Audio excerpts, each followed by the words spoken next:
I think I was a little both. I was thinking that way and making the decisions as to how can this chord sound if I make the bass note different. And again, part of that process is knowing where those notes are located on the bass. And the quicker you find them at the time when you need them, the more effective the line can be and the more you can develop a thought pattern. I tell my students, if you're playing the first measure of a piece, you should already be looking at the third measure to make these three measures connected by a line, a story, a concept that makes a harmonic direction of the bass line lead to a specific, very important note based on the construction of your bass line. It's a bit of a longer intro, but how can I ever interrupt the great Ron Carter saying anything, especially something about today's topic like that? I'm Jason Heath. This is Contrabass Conversations. We are talking about improvisation and learning in jazz, a topic I find interesting. It's definitely not my wheelhouse, but it's something we've covered quite a bit here on the podcast. And I think you're really going to enjoy today's conversation. A quick shout out to all of our sponsors. Thank you so much to D'Addario Strings, Upton Bass Violin Shop, Steve Swan String Bass, Modacity, Colstein Music, and the A440 Violin Shop. More on them later in this episode. We're going to kick things off here with somebody that works in jazz, but other styles as well. And I just love this guy to death. Peter Seymour of Project Trio. He's talking about how Project Trio teaches improv. Well, I'll start by saying this. If there is anyone out there that really does want to be learning about this, feel free to reach out to me. And also, we are doing teacher trainings, workshops next summer as well. So I can start by saying that because it is involved. But the first thing that we do is we start with a drone. And so there's a drone note going on, and basically we go around the room and have people just play a very simple solo. And basically it could be one note or it can be several notes, but we tell people to keep it unbelievably simple.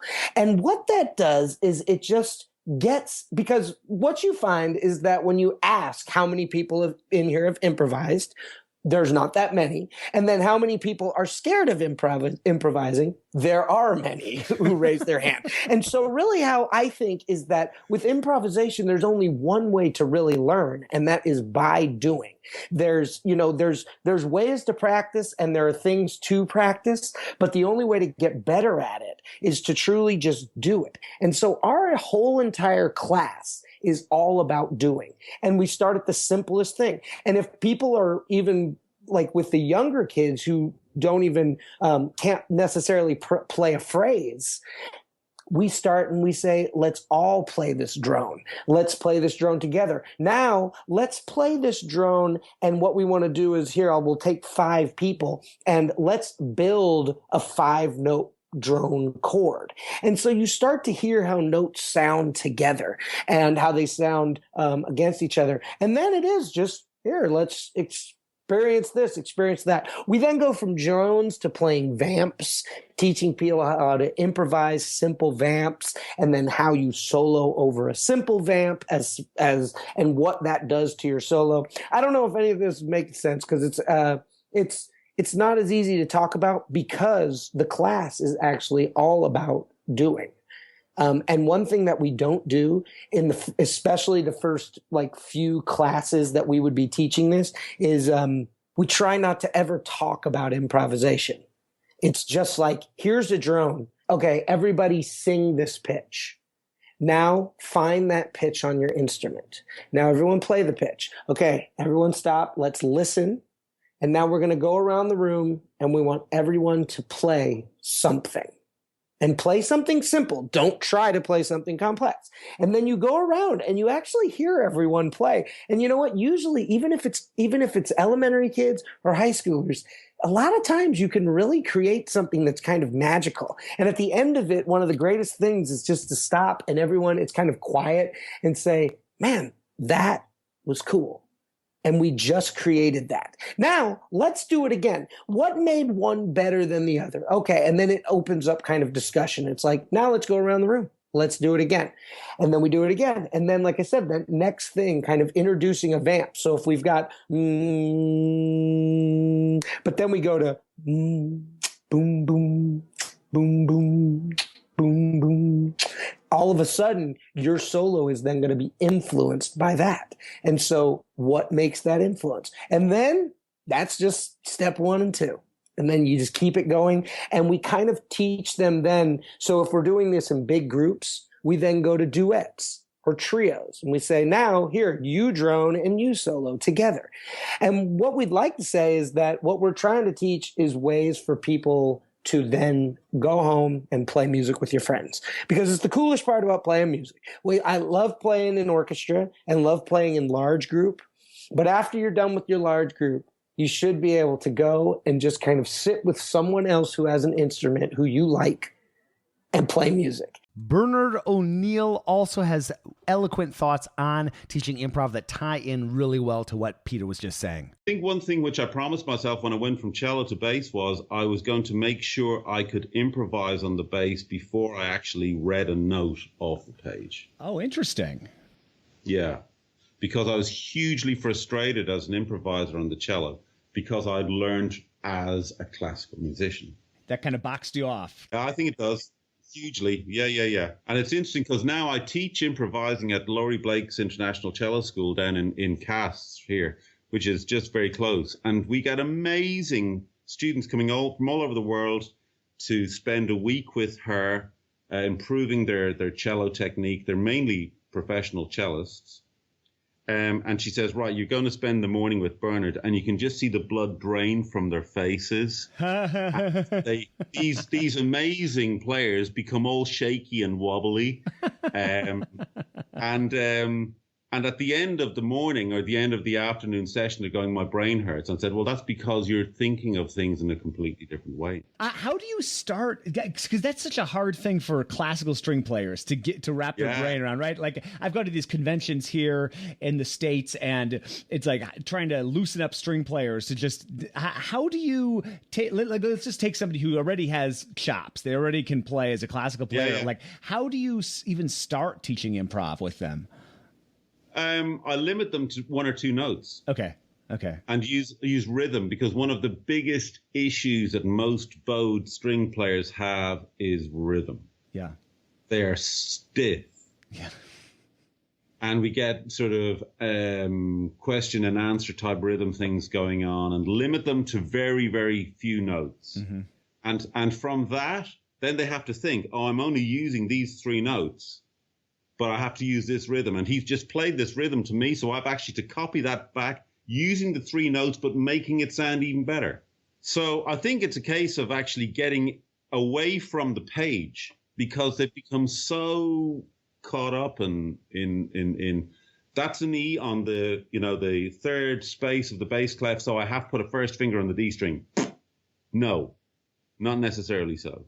This episode is brought to you by D'Addario Strings. Our friends at D'Addario want to help listeners change their strings safely and efficiently, and they have a few tricks to help you achieve that. Here's a great tip. Change your strings 2 at a time, removing them from the inside out, then replacing them from the outside in allows for easy access to the lower pegs, ensuring strings lay neatly in the peg box. Learn more at orchestral.daddario.com, and thank you so much for sponsoring the podcast. This episode is brought to you by Steve Swan String Bass, which is home to the largest collection of double basses on the West Coast between Los Angeles and Canada. That's a lot of miles, folks. Steve's showroom is outstanding. Absolutely worth a visit. It's located just south of San Francisco Airport, SFO, and he has about 70 basses on display. And these basses range from student entry-level instruments all the way to the finest professional instruments. I've sent so many students and referred so many people to Steve's shop. He really does great work. And if you're looking for a bass, you're going to find one that suits your needs, your playing needs, and your budgetary needs for sure. SteveSwanStringBass.com is where you can go. And thank you, Steve, for sponsoring the podcast. This might go without saying, but let's say it anyway because I think it's important. so many people talk about scales as being the foundation, and here is Adam Booker on the topic. Freshman year, well, I actually try to run like a battery of scales. Okay. Actually, I just started doing that this year. It's like benchmark scale examinations. So I had to make tests out of them, but it just kind of occurred to me at one point that's like, man, you guys aren't shedding your scales like you should. Mm-hmm. So I'm going to fix that. So, freshman year, first semester, it's all major scales up to the ninth with various different bowings, all 12 major scales, and then all 12 harmonic minor scales up to the ninth with various bowings, and just one octave up to the ninth, right? And then the second semester, it's all 2 octave major and harmonic minor. And then after that, it starts getting more complicated, like range of the instrument scales, like you start C major, but on open E and just go all the way up and back down. When you get back down, start D flat all the way up and back down, all that kind of stuff. And then your 2 octave major scales and arpeggios and all that stuff. So I stress those a lot, and I need to stress those a little bit harder on some of these guys if you're listening. And I know they will be. Yeah, so scales, big time. Roberto Cassani, who's based in Scotland, originally from Italy, he talks about his regiment of scales and arpeggios, and I found this pretty inspiring. It made me really want to get my act together in terms of this. The one thing that I know it's boring, and I would love to come out with something that is like off the wall and the secret, but really scales and arpeggio are the one thing that you just have to do. It has come as second nature to me to just when I'm passing the living room and the bass is sitting there, I'll play a scale or I'll play arpeggio up the neck. It's just something that you've got to do like day in, day out, every day. Otherwise you just don't get the intonation, you don't get the sound, and you don't get and then the other thing that I found helpful again is to have in your head what kind of music you wanted to make. Marlene Rosenberg, a longtime mainstay on the Chicago jazz scene, has advice that ties in really well with this as well. I think that is an essential question. What do you focus on? I mean, a lot of times I ask the students what they're, in this case, I don't have to because they're jazz majors, so I get it. And I give them etudes and go through some of the classical repertoire that I had to, and then break the rules with Rabaf. Yeah.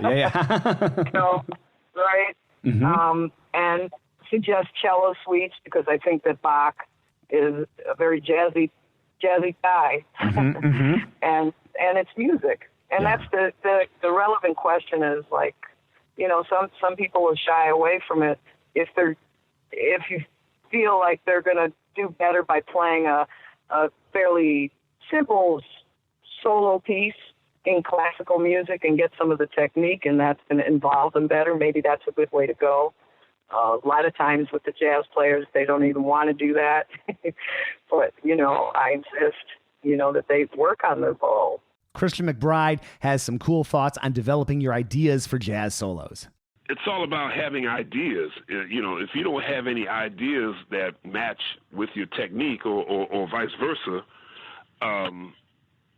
having fast hands really doesn't mean much, right. So I think a lot of that came from learning trumpet solos or transcribing saxophone solos or piano solos. And there was, I don't know, there was never a question of how do I play this? I just played it. Right. I think a lot of it had to do with, again, coming from playing the electric bass.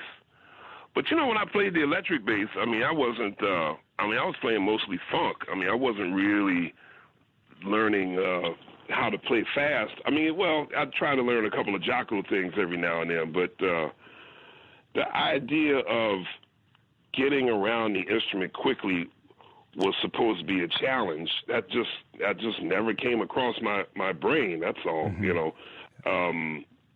Whatever the idea was, you just go for it. And, you do whatever you could to get it out. And, learning these saxophone solos or trumpet solos, obviously I wasn't going to learn sometimes like Joe Henderson or Freddie Hubbard, they would play these fast octave and a half arpeggios. that might be pretty hard to do on the acoustic bass, playing in 30-second notes. But I could probably get 16th notes, Right. I think the idea was more important to me. It's like, I hear they're playing this arpeggio over this chord. So even though I couldn't play it at the same speed that they could play it, at least I was able to understand what their idea was and to be able to play it at whatever speed I could and still make it useful. Sélène Saint-Aime also talks about what Christian's covering and working on your ears. We were mainly listening and then singing along and then playing it on the instrument. He was mainly saying how important working on ears was, and that you should be able to play whatever you hear. And if you're listening to something, you over probably repeated listenings, you should be able to understand and reproduce what you're hearing. So that was the message. And yeah, but he could have just say this, just work on your ears. Buying a double bass is a challenge for sure, and it's not getting any easier. That's why it's so great that Colstein's is offering interest-free financing on select instruments, bows, and instrument repair purchases. Learn more at Colstein.com, and while you're there, check out their wonderful selection of pedigree instruments and bows and everything else that they have to offer. Thank you so much for sponsoring the podcast.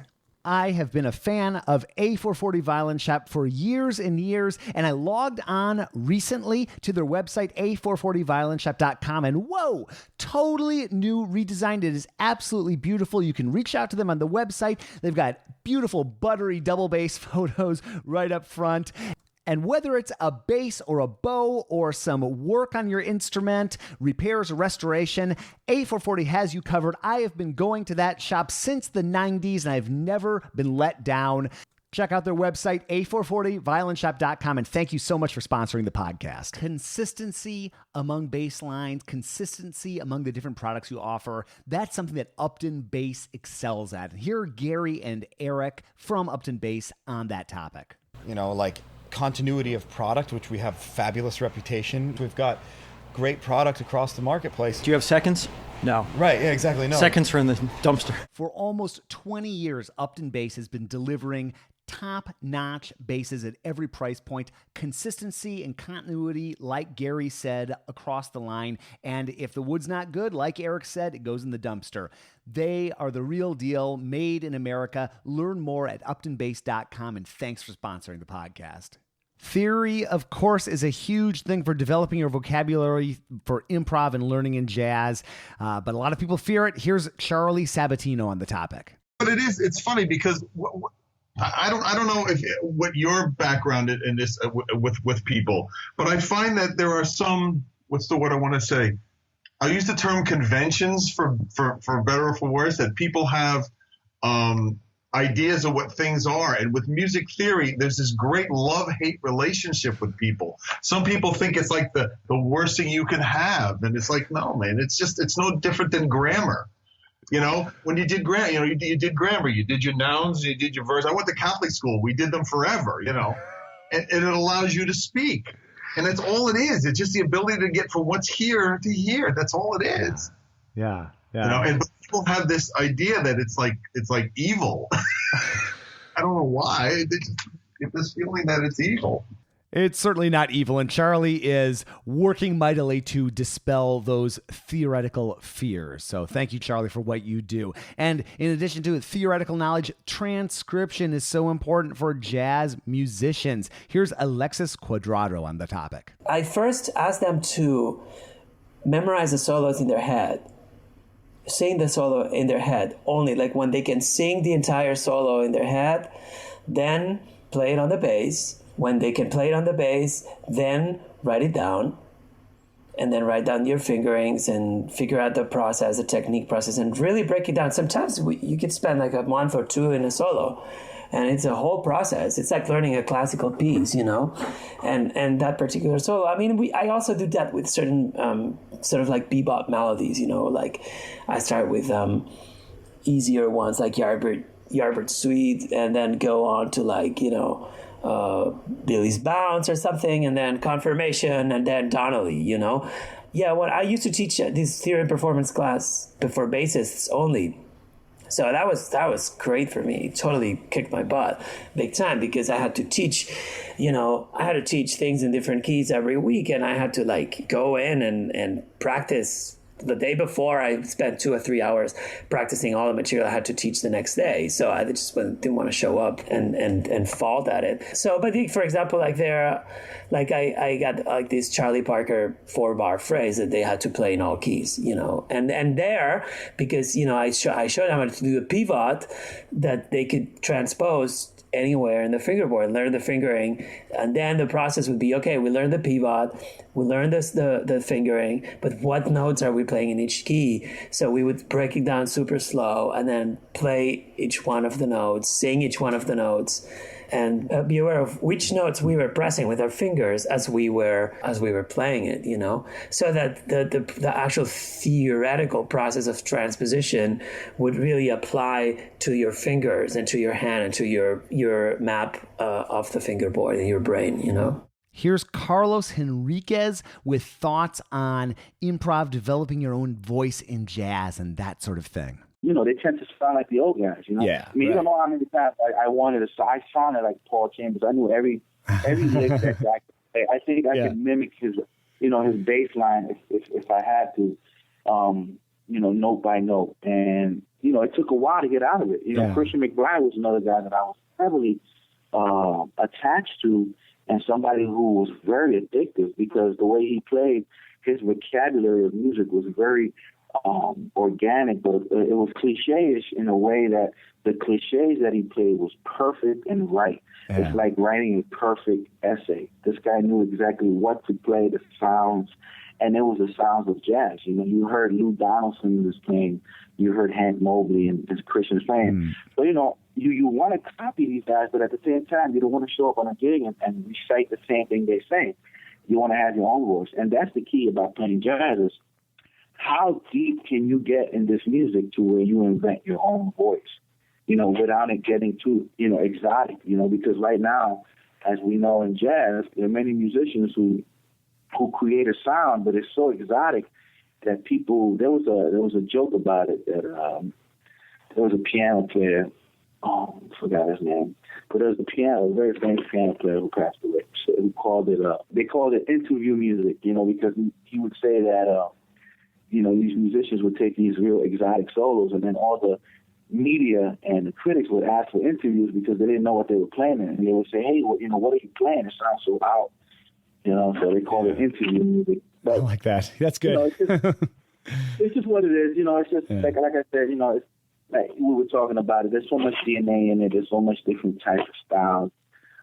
You know, it's a learning process. Chuck Israels has an interesting approach to risk-taking while on the bandstand. I work with professional musicians who have a large vocabulary of things to play, and some of them have trouble playing those things as beautifully and as effectively as they might. Mm-hmm. And it's when there's been so much in the educational system that says be new, be creative, be at the top of that part of your game all the time, you tend to pay attention to that, and things slip away, like how well are you playing this stuff? And they're different, you know, there's some people, Charlie Parker, boy, it didn't matter what he played, everything was perfect. Mm-hmm. And it was enormously creative, and every phrase was a gem. There wasn't a note or a nuance that you would change about any of it. And that was an enormously high, that was a terrifically high standard. Yeah. Then there are people like J.J. Johnson who managed to create a language of music in which he didn't ever attempt to play anything on the bandstand that he couldn't control.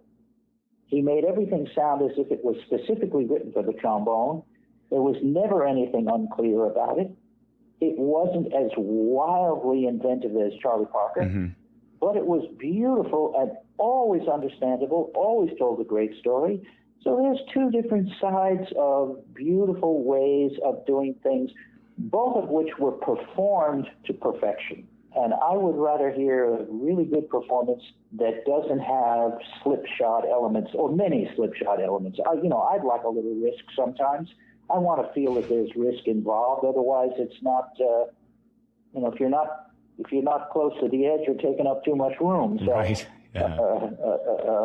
There is that sense of risk that makes things exciting. But if, on the other hand, you're slipping over the edge all the time, that's not a lot of fun to observe or listen to either. Gary Peacock has a wonderful line about the focus on the music. The important thing, and there's nothing wrong with that at all. It's like, yes, do that, but please remember to forget it. We try to hang on to shit, and that's why I've always encouraged, the students that I've had is like, yes, the theoretical aspects of music are important, but that's all they are. And you can develop that, whether it's technique or understanding or whatever. And that's the first aspect. The second aspect is forget it. Don't hang on to it. I think the simplest way that I've been able to say this is that in some ways there's two approaches to improvisation. And the first approach I would say is the person, the self, playing the muse, playing the self. And the second one is the muse playing the self, playing the muse. In the first case, it starts with the player and ends with the player. And in the second case, it begins with the muse and ends with the muse. We'll wrap up with two clips that I'll play back to back. First is from Larry Grenadier talking about the number one problem that he sees students having, and then Ben Robertson takes that concept that Larry's exploring and kind of runs with it. Well, there are a lot of things, but I have to say the number one issue that I find is people don't know where all the notes are, which is so funny. And whenever I say that, I say, have you ever met a piano player who's doing gigs who doesn't know where all the notes are? You would hope not. But on bass, you see cats who are doing gigs who may not really feel that comfortable in certain parts of the instrument, and they just kind of ignore it and play where they can play. And it kind of works. And if you're playing with your peers, they may not even notice it. What I really learned very quickly playing with Stan and the other great saxophone player, Joe Henderson, who I got to play with quite a bit at that time, was, and it was shocking, was that they're listening to what I play. It's not to do with playing with the bow, but it's just to do with thinking about the fingerboard,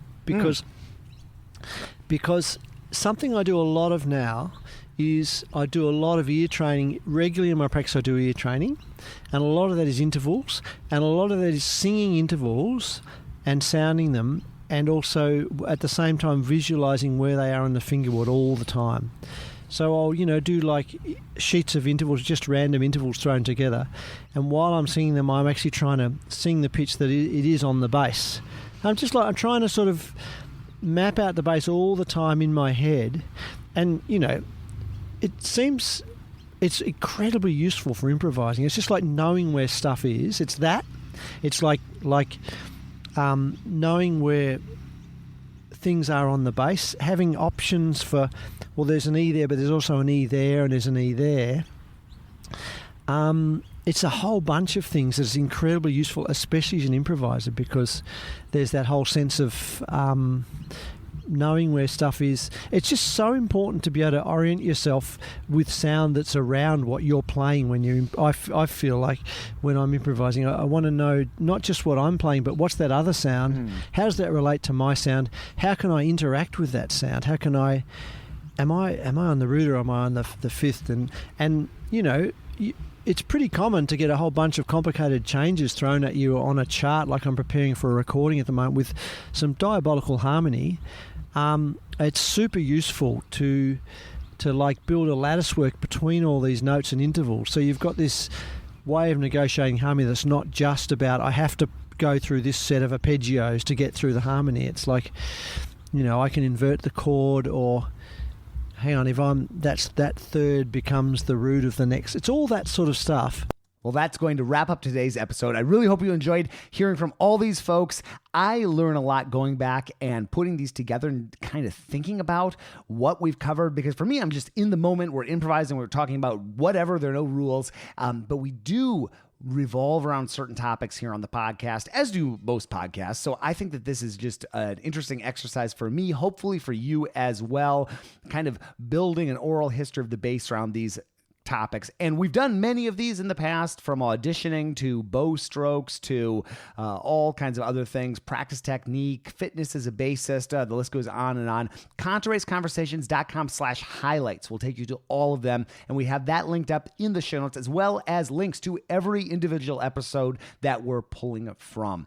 And this is all possible because of Krista Copper, who catalogs and archives everything we talk about on the podcast. Thank you, Krista. And thank you to the rest of the team, Trevor Jones, Steve Hinchy, Michael Cooper, and Mitch Mooring. And if you're looking for a bass, Mitch makes beautiful award-winning basses in the Dallas area, just a couple hours east of Dallas-Fort Worth. Look him up at mitchmooring.com.